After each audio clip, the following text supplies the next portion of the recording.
Hi everyone, good morning to you all. Hearty welcome to all of you for today's moral science class. This is your moral science teacher, Jyotimal. Hope you all are doing well. Has anybody affected with the problem of flood? Okay, come let's learn moral science. Today we are going to discuss a new chapter, chapter 4 of our moral science textbook. The lesson's name is Fostering Love and Life. Fostering love and life. What do you mean by fostering? Fostering means encouraging or bringing up the development of something. Fostering means encouraging or bringing up the development of something. So here, fostering love and life means encouraging or bringing up the development of love and life. Encouraging or bringing up the development of love and life. Okay, so let's move on to our lesson. Chapter 4, Fostering Love and Life. So, have you seen this word, children? If you must choose between me and the baby, no hesitation, choose and I demand it, the baby, save her, Gianna Brita Mola. So, what's the relation in between love and life, children? Love and life are two sides of the same coin. Love and life are two sides of the same coin. Life can be fostered or life can be brought up only if love is present. So, life can be fostered or brought up only if love is present. Okay, so let's see the words of a powerful mother. If you must choose between me and the baby, no hesitation, choose. And I demand it, the baby, save her, Gianna Berita Mola. So our fourth lesson or our fourth chapter, Fostering Love and Life, begins with the powerful words of a determined mother. So what's the meaning of these words, children? If you must choose between me and the baby, no hesitation, choose and I demand it, the baby. So if you choose between me and the baby, if you choose between the mother and the baby, she had no hesitation. Gianna had no hesitation. She chose her baby. She wanted to save her baby. Okay, let's see her story. These were the words of a brave mother who refused both an abortion and a hysterectomy when she was pregnant with her fourth child, despite knowing that continuing with the pregnancy could result in her death. Gianna Berita Mola, a pediatrician by profession, was well aware of the risk she was taking. While expecting her fourth child, she had developed a fibroma in her uterus. After examination, the doctors gave her three choices: an abortion, a complete hysterectomy, or removal of only the fibroma. Okay, so let's see the explanation. These were the words of a brave mother who refused both an abortion. You know what it is, abortion. You are very familiar with the word abortion, killing a baby in mother's womb itself. So she refused both an abortion and a hysterectomy. I think the word is new for you. I'll give you the meaning of hysterectomy. Have you got the pronunciation, children? Hysterectomy. Hysterectomy. So it's a surgical removal of the uterus. Uterus, you know, uterus is the place where a baby grows when a woman is pregnant. So I hope you understood the word hysterectomy, its pronunciation also. So here, Gianna Berita Mola, she was a brave mother. She refused both an abortion and a hysterectomy when she was pregnant with her fourth child, despite knowing that continuing with the pregnancy could result in her death. What's the meaning, children? Despite, even if knowing that continuing with the pregnancy of the fourth child, it could result in her death. She was a pediatrician by profession. She was also a doctor, so she was well aware of the risk she was taking. While expecting her fourth child, she had developed a fibroma in her uterus. Fibroma means a tumor. So, while expecting her fourth child, she had developed a tumor in her uterus. So after examination, the doctors gave her three choices. First choice, an abortion. Second choice, a complete hysterectomy. And the third one, removal of only the fibroma. Removal of only the uterus that's found in her tumor. Not a uterus, children, only the fibroma. The removal of only the tumor that found or developed in her uterus. So, next portion. Gianna knew that the first two options would kill the baby in her womb. Wanting to preserve her child's life, Gianna opted for the removal of the fibroma. Being a mother to three young children, this was an important yet determined decision made by her. On 21st April 1962, Gianna safely gave birth to her fourth child. However, she continued to have severe pain and died of septic peritonitis 7 days after she gave birth. So what happened to her children? Let's say Gianna knew that the first two options. So which were the two options, children? The first two options. The first one is an abortion and the second one a complete hysterectomy. So what did she do? She took the third option. What's the third option? In order to preserve her child's life, she opted for the removal of the fibroma. She opted for the removal of the tumor. So being a mother to three young children, this was an important yet determined decision made by her. So she had already three young children, yet she took a firm decision to have the fourth baby. So on 21st April 1962, she safely gave birth to her fourth child. But she continued to have severe pain and she died of septic peritonitis. See the meaning, children? Septic peritonitis means bacterial infection. So because of bacterial infection, after 7 days, she died. She died of septic peritonitis 7 days after she gave birth to the fourth child. Did you get her story, children? Was she determined?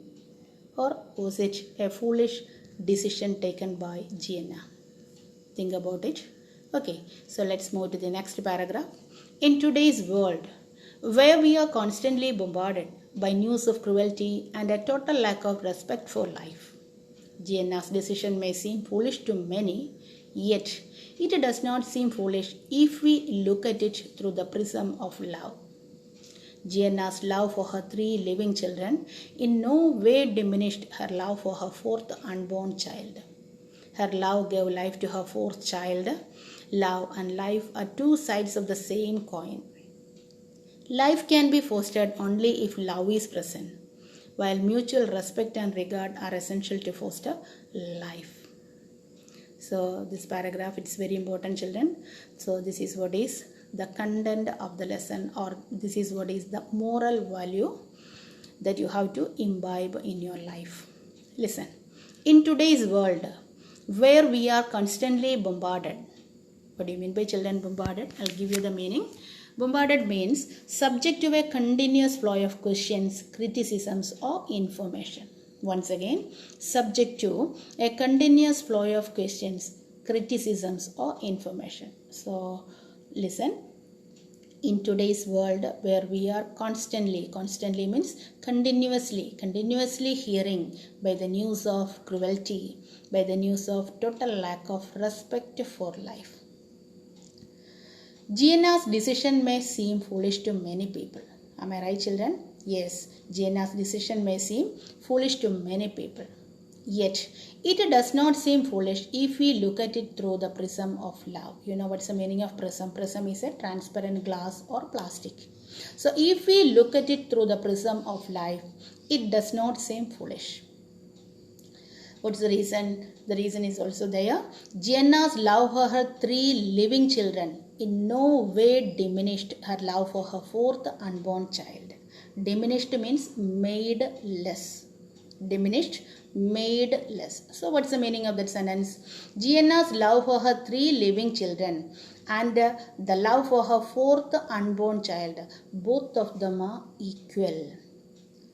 Both of them are equal. Her love for her three living children and her love for her fourth unborn child, both of them were equal without any diminution. Okay, so her love gave life to her fourth child. She sacrificed her life for her fourth child. So we can say love and life are two sides of the same coin. Life can be fostered only if love is present. It's already given to you, children. Life can be fostered only if love is present. What's the meaning of that one? Life can be fostered up, or life can be brought up only if love is present. And at the same time, mutual respect and regard are essential to foster life. Mutual respect and care. What do you mean by mutual respect?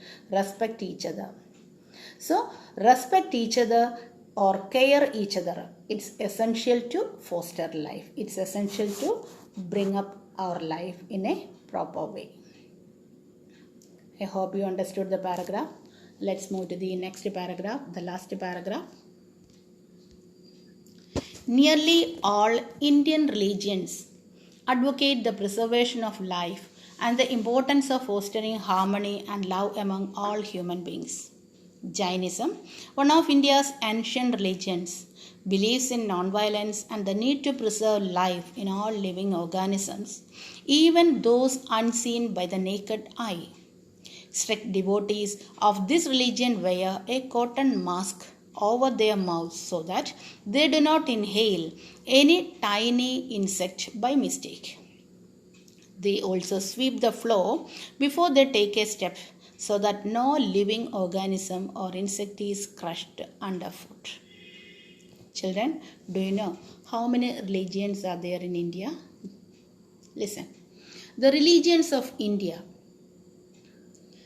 the major faith practiced in our country, which are they, children? Hinduism, Islam, Sikhism, Christianity, Buddhism, Jainism, Zoroastrianism, Judaism, and Takfir faith.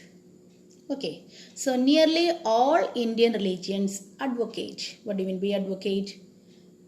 Advocate means support, or we can say recommend.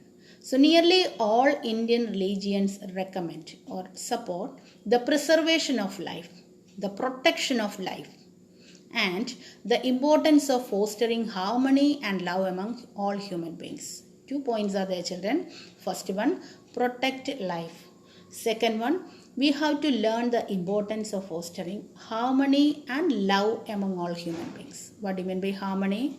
When living in harmony, people can share various kinds of interests or accept different opinions without showing any disagreement. Did you get the word, children? Harmony? If we live in harmony, we can share various kinds of interests or we can accept different opinions without showing any disagreement. So we have to learn the importance of fostering or bringing up harmony and love among all human beings. Next sentence, Jainism, one of India's ancient religions, believes in non-violence and the need to preserve life in all living organisms, even those unseen by the naked eye. So, did you get the preachings of Jainism, children? See what it is. Jainism is one of India's ancient religions. Jainism believes in non-violence, the need to preserve life in all living organisms, even those unseen by the naked eye. See the first one, children. The principles of Jainism. First one, the followers or the strict devotees of this religion, they believe in non-violence. They believe the importance or the need to preserve life in all living organisms, even those unseen by the naked eye. Strict devotees of this religion, devotees means strict followers of this religion. Which religion? Strict followers of Jainism wear a cotton mask over their mouths so that they do not inhale tiny insects like mosquitoes, housefly, etc. by mistake. So what's the importance of wearing cotton mask by the people, those who follow Jainism? They wear a cotton mask over their mouths because they do not want to inhale tiny insects by mistake. You know what's the meaning of inhale and exhale? Nowadays, we are also using masks for what, children? In order to take precaution over coronavirus. So, one more thing, they also sweep, the people who follow Jainism, they sweep the floor, they clean the floor before they take a step, before they walk. They clean the floor before they walk, so that no living organism or insect is crushed underfoot. Did you understand, children? So, no living organism or insect is crushed under their foot. So, what did they do, children? What precaution did they take? They swept the floor before they walked, because no living organism or insect is crushed under foot. That is what is the principles of Jainism. So before winding up today's class, as usual, I would like to give you an assignment. I think it's better to give you questions. You have to find it out and send it to me in my WhatsApp number. Okay, children? Assignment. Questions are there. Let me read the questions. See, the first section, short answer type questions. What happened to Gianna when she was pregnant with her fourth child? Second, which were the 3 choices given by her doctors? Which option did Gianna choose? Third one, which option did Gianna choose? Fourth question, what do you think of Gianna's decision? Is she a brave mother or not? And the second one, children, write a short paragraph on Jainism. You know, Jainism, it's one of India's ancient religions. So total 5 questions are there. The first 4, it should be written in 3 or 4 sentences. And the second one, write a short paragraph on Jainism. The questions will be displayed in your WhatsApp. So try to find out the answers and send it to me in my WhatsApp. Okay, children, I hope you understood today's portion. 2 more sections are there. It will be explained in our next class. Thank you.